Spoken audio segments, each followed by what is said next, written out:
Hello and welcome to Anveshan. Today we are going to do a very interesting topic. Chapter का नाम है magnets. Magnets से आप सभी वाकिफ़ है, राइट? कभी ना कभी आपने मैग्नेट्स देखा ही होगा. जैसे कि ये फ्रिज मैग्नेट्स है विच आर वेरी कॉमन. आपने कभी ना कभी फ्रिज मैग्नेट्स का यूज़ किया है, कभी ना कभी किसी को गिफ्ट्स दिया है. एंड ऑफ कोर्स मैग्नेटाइज जो मेरे बच्चे का फेवरेट है, you know, they will attract to each other and you can make all sorts of structures with it. और आपने magnets आपने pencil boxes में भी देखा होगा. See, it will attract. और magnets आपने मामा के पर्सेस में भी देखे होंगे. ठीक है, तो मैग्नेट्स जो है वो काफ़ी हद तक आपने यूज़ किया है. अब बारी है मैग्नेट्स के बारे में पढ़ने के लिए. Do you know how magnets were discovered? According to a popular story, एक ग्रीक शेपर्ड था और शेपर्ड जो है वो अपने शीप को ग्रेस करवाने के लिए गया हुआ था. And suddenly he found one interesting phenomena. उसने देखा कि उसका जो स्टिक है, जो एक एंड पे एक साइड पे वो आयरन का बना हुआ था, that portion was continuously being attracted towards a particular rock. और उसको छुड़ाने के लिए जब उसने अपना शू का यूज़ किया तो उसका शू का नेल भी that was being attracted towards that rock. And hence the first naturally occurring magnet called the lodestone was discovered. Now we shift to the book mode. NCERT book Curiosities chapter 4 Exploring Magnets starts with a question. The question is कि पहले के दिनों में sellers कैसे direction find करते थे. North east south west का पता उनको कैसे लगता था. दिन के टाइम में they use to use sun as its direction source. हाँ, बट रात के टाइम में स्टार्स के पोजीशन फिक्स्ड होते हैं कुछ, तो उनको पता चल जाता था. But what about a stormy night या ओवरकास्ट नाइट, तब वो क्या करते थे? Basically they use to have this magnetic compass with them, जिसकी मदद से वो डायरेक्शंस का पता लगा लेते थे. इस मैग्नेटिक कंपास के बारे में हम बाद में पढ़ेंगे. Now we come to the shapes of the magnets. Magnets are differently shaped. There are bar magnets which are rectangular in shape, U-shaped magnet और ring magnet. Ring magnet जो है वो circular है shape में. Now we come to an experiment. Here look at table 4.1. Identifying the materials attracted by a magnet. So here you see, you will collect a lot of materials, lot of objects, and you will try to ascertain कि वो किस material से बना है. For example pencil, right? Pencil is made of wood. Now you will do the guess work. हाँ, prediction करेंगे जैसे scientific method में करते हैं, whether this pencil is actually attracted to a magnet और नॉट. फिर आप एक्चुअली वो करके देखेंगे कि अट्रैक्शन हो रही है कि नहीं. Then you will observe it and you will validate कि आपका जो हाइपोथेसिस है, आपका जो प्रेडिक्शन है वो ट्रू है कि नहीं. Let us shift to experiment mode of अन्वेषण for that.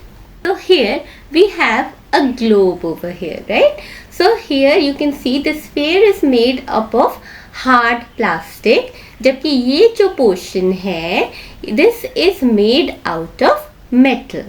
So what is your prediction? क्या हाइपोथेसिस आप जनरेट करेंगे? साइंटिफिक मेथड आपने पढ़ रखा है. So you can generate a hypothesis. First hypothesis would be the magnet will be attracted towards this part. Let us do the experiment.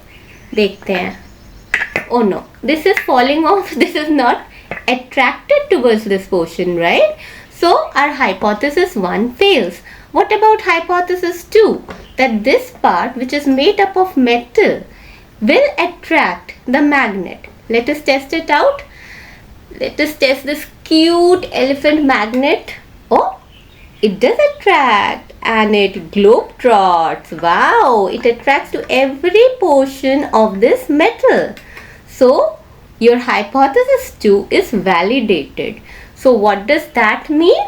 This means that there are certain materials which are attracted towards magnet, while there are certain materials which are not attracted towards magnet.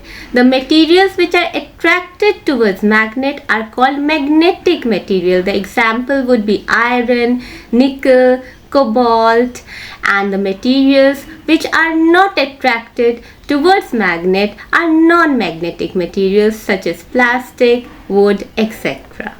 Next subtopic is poles of a magnet. So it starts with an experiment as well कि यहाँ पे आपने iron filings को sheet of paper में spread कर दिया और एक बार मैग्नेट को उसके पास ला दिया. तो ऑब्जर्वेशन क्या होगी? देखो ऑब्जर्वेशन फिगर 4.4 में मेंशन है, जहाँ पे दो एंड्स है ना मैग्नेट के, वहाँ पे आयरन फाइलिंग्स जो है ज़्यादा स्टिक कर रही है, ज़्यादा चिपक रही है, और जो रिमेनिंग पोर्शन है यहाँ पे देखिए, जो रिमेनिंग पोर्शन है ना, ये देखिए ये रिमेनिंग पोर्शन पे आयरन फाइलिंग्स बहुत कम है, जबकि ये जो एंड्स है ना, एंड्स में आयरन फाइलिंग ज़्यादा चिपक रही है. ये जो एंड्स ऑफ मैग्नेट है ना, जो काफ़ी मैग्नेटिकली स्ट्रॉन्ग है, उनको कहते हैं poles of a magnet. There are two poles of a magnet which are north pole and south pole. तो ये देखिए नॉर्थ पोल है और साउथ पोल है. और एक और चीज़, अगर मैग्नेट को दो पोर्शन में, तीन पोर्शन में, 4, 5, 6 कितने भी पोर्शंस में आप डिवाइड कर दीजिए, आप ब्रेक कर दीजिए, even the smallest of magnet will have their poles, right? So if a magnet, see over here, if a magnet is broken into smaller pieces, north and south poles always exist in pairs even in the smallest piece of the magnet. Very important. Next we come to finding directions. तो अगर आप किसी bar magnet को freely suspend करें, like the experiment given over here, figure 4.5 में इन्होंने freely suspend किया है एक बार मैग्नेट को, और उसको अगर रोटेट कर दें, अगर रोटेट कर रहे हैं तो भी कुछ समय बाद वो रेस्ट पे आएगा, राइट? आप जितनी बार भी इसको रोटेट करेंगे वो रेस्ट पे एक पर्टिकुलर डायरेक्शन में ही आएगा. It rest in the north south direction, right? यहाँ पे देखिए, a freely suspended magnet, a freely suspended magnet rests along the north-south direction because the earth itself behaves like a giant magnet. इसको मैं explain करूँगी अभी. फिलहाल आप ये समझ लीजिए, अगर मैग्नेट को किसी भी तरीके से आप फ्रीली सस्पेंड करें, रोटेट करें, वो रेस्ट करेगा सिर्फ और सिर्फ नॉर्थ साउथ डायरेक्शन में. ओके, तो अगर आप बार मैग्नेट को हटा के अगर वुड का पीस या प्लास्टिक का पीस, उसको आप मार्क कर देते हैं दोनों एंड, और यही एक्सपेरिमेंट रिपीट करते हैं, आप रोटेट करते हैं, क्या वो नॉर्थ साउथ डायरेक्शन या वही इसी डायरेक्शन, सेम डायरेक्शन में अलाइन करेगा जिस डायरेक्शन में वो पहले था रेस्ट की पोजीशन पे? नहीं करेगा. यू नो, कभी करेगा, कभी नहीं करेगा. सो मैग्नेट्स का ना हमेशा का रहता है नॉर्थ साउथ डायरेक्शन का. So you see, you can design a simple experiment to test whether a piece of metal is a magnet और नॉट. वो सस्पेंडेड मैग्नेट को हटा के आप दूसरा मटेरियल ले आइए और देखिए कि वो सेम डायरेक्शन में अलाइन करता है कि नहीं एज इट्स रेस्ट पोजिशन. ये समझ लेते हैं कि अर्थ जो है वो एक बड़ा ह्यूज मैग्नेट कैसे है. तो अर्थ के कोर में ना, सेंटर में there is hot liquid iron and nickel, और इस वजह से क्या होता है, चार्जेस जनरेट होते हैं, इलेक्ट्रिक करंट जनरेट होता है, and electricity, you will learn in higher classes, gives rise to magnetic field. Earth का जो नॉर्थ पोल है, जियोग्राफिक नॉर्थ पोल है, वो बेसिकली है मैग्नेटिक साउथ पोल, और अर्थ का जो जियोग्राफिक साउथ पोल है वो बेसिकली है magnetic north pole.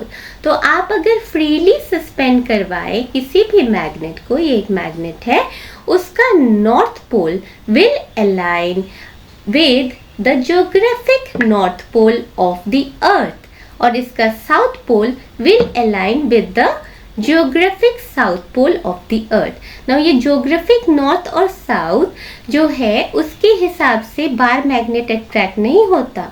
Bar magnet attract होता है magnetic pole of the earth से, यानी कि जो नॉर्थ पोल है मैग्नेट का, that will be attracted towards the south pole, magnetic south pole of the earth, and the south pole of the magnet will be attracted towards the magnetic north pole of the earth. North attracts south, south attracts north. ये जो opposites attract, इसकी theory हम next video में explain करेंगे। और क्योंकि ये magnet ऐसे बिहेव करता है कि एक ही डायरेक्शन में अलाइन करता है, चाहे उसको आप फ्रीली सस्पेंड करके रोटेट कर दे, तो इस प्रॉपर्टी को यूज़ करते हैं मैग्नेटिक कंपस में, जहाँ का नीडल मेड है विद द मैग्नेट, और उसका जो रेड पोर्शन है ना वो है नॉर्थ डायरेक्शन, मतलब उसको नॉर्थ डायरेक्शन वो फेस करता है। तो उसको आप किसी भी डायरेक्शन में रोटेट कीजिए नीडल को, it always settles in the north south direction, because the earth, our beautiful earth is a gigantic magnet. So मिलते हैं नेक्स्ट वीडियो में। अन्वेषण स्टूडेंट्स प्लीज़ सब्सक्राइब करना मत भूलिए, आपके पेरेंट्स को भी बताइए। It is a free resource which is aiming to reach many students across India. Till then, happy learning. Bye bye.